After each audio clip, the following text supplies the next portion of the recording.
घने और अंधेरे जंगल के किनारे बसा एक छोटा सा गांव था। उस गांव में एक कहानी किद्वंती की जो पीढ़ी दर पीढ़ी चली आ रही थी।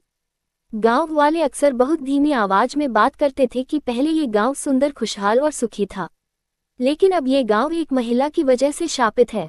शाप की शुरुआत एक कहानी से जुड़ी थी जो पीढ़ी दर पीढ़ी सुनाई जाती रही।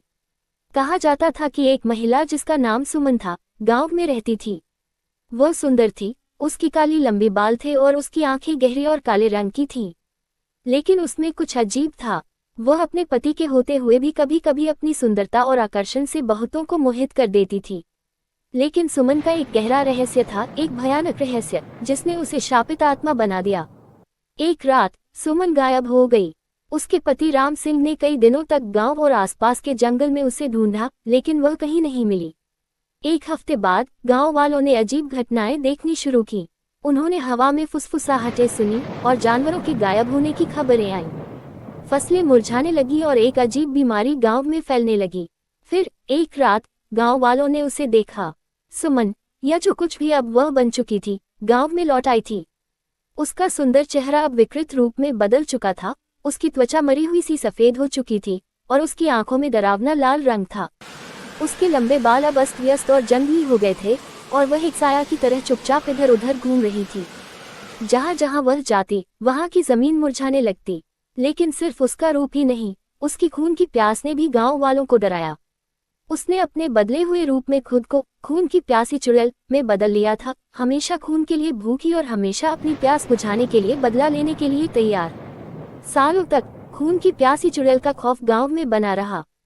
नई पीढ़ियां भी वही डर और कहानियां सुनकर बड़ी हुईं और गांव वाले इस शाप को चुनौती देने की हिम्मत नहीं जुटा पाते थे।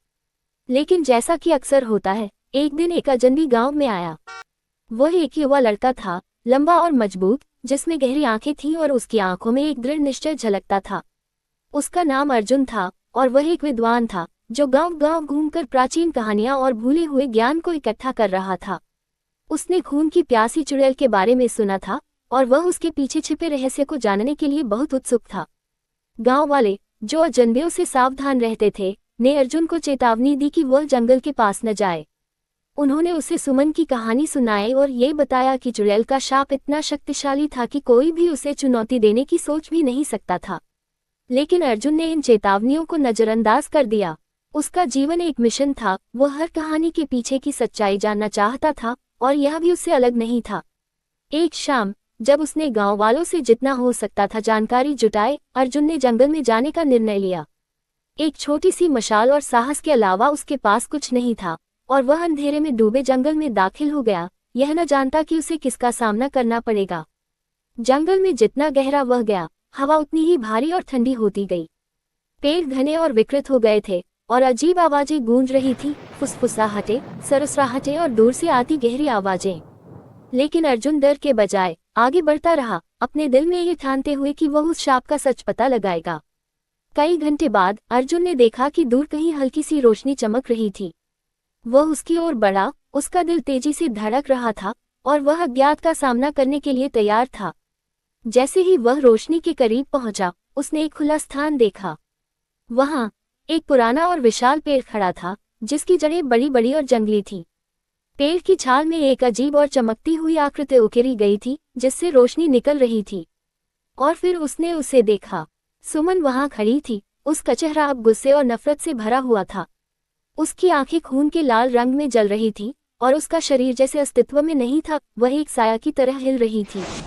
उसके हाथ में एक खून से सना हुआ खंजर था, जिसका धार पेड़ की रोशनी में चमक रहा था। अर्जुन ने कांपते हुए पूछा, तुम क्यों आए हो यहाँ? मैं तुम्हें शाप से मुक्त करना चाहता हूँ, अब तुम और नहीं तड़प सकती। चुड़ैल हंसी, एक डरावनी हंसी जो अर्जुन के दिल में ठंडी लहरें भेज रही थी। शाप मुक्त, उसने दोहराया। तुम ये सोच भी नहीं सकते कि जिसे खत्म किया जा सके वह खत्म हो सकता है। मुझे शापित किया गया है कि मैं खून के लिए हमेशा घूमूं और तुम बस एक और शिकार हो।